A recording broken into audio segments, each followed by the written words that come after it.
सधैँ सहेर बस्ने यिनीहरूको त्यसो पनि गर्न भनेको होइन। यसको अर्थ कायर बन्ने हो।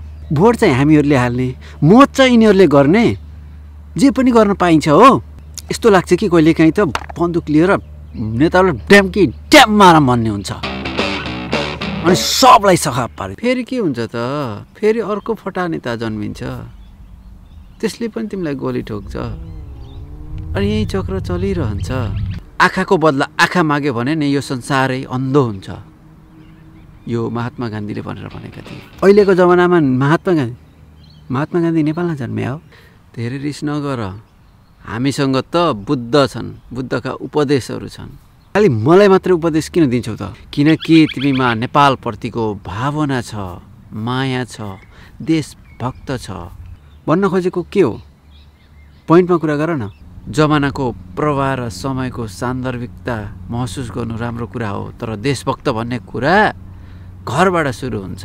तन्नेरी विद्यार्थीलाई पोका बोकाएर युवा अवस्थामै विदेश धकल्नेहरूबाट देशभक्त आउँदैन। कायर परिवारबाट देशभक्ति छोराछोरीहरू कहिल्यै जन्मिँदैन। संसारले सुनोस् या नसुनोस्, तर आफूले सही मात्रै काम गर्नुपर्दछ। त्यसो भए भ्रष्टाचारीहरूलाई चाहिँ भ्रष्टाचार गर्न दिने, हामी चाहिँ लाचार भएर बस्ने। थपक्क तिमी कायर बन भन्न खोजेको होइन, तिमी आफै शक्तिशाली बन। तर त्यो शक्ति कहाँ प्रयोग गर्ने भन्ने कुरा महत्त्वपूर्ण हुन्छ। माफी दिँदैमा आफू कहिल्यै पनि कमजोर भइदैन। संसारले चिनोस् या नचिनोस् त्यसको कुनै लेखाजोखा हुँदैन, तर आफूले चाहिँ सधैँ सत्यको बाटो लाग्नु पर्दछ। त्यो हो पृथ्वी पथ। हामीले आफ्नो अधिकारको उच्चतम प्रयोग गरेर भोट मार्फत यिनीहरूलाई हराउन सक्नु पर्दछ अनि बल्ल परिवर्तनको आशाहरू जन्मिन्छ। यति गर्दा पनि भएन भने ठिकै छ, आफूले त सही काम गरियो, आफूले त सही निर्णय लियो। त्यतिखेरसम्म हामी सहेर बस्ने।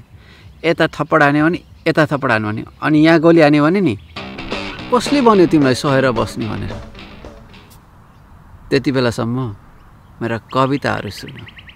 कतिचोटि सुन्ने के फेरि त्यही कविता के हुन्छ कि यसले तिमीलाई तागत दिन्छ।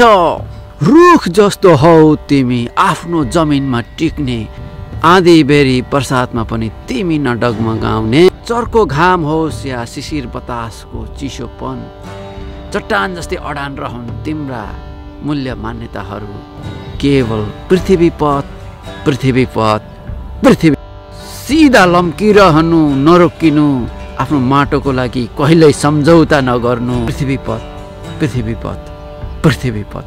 खाऊ कसम यो माटोको, सादगी विचार राख। केवल पृथ्वी पथ, पृथ्वी पथ, पृथ्वी पथ।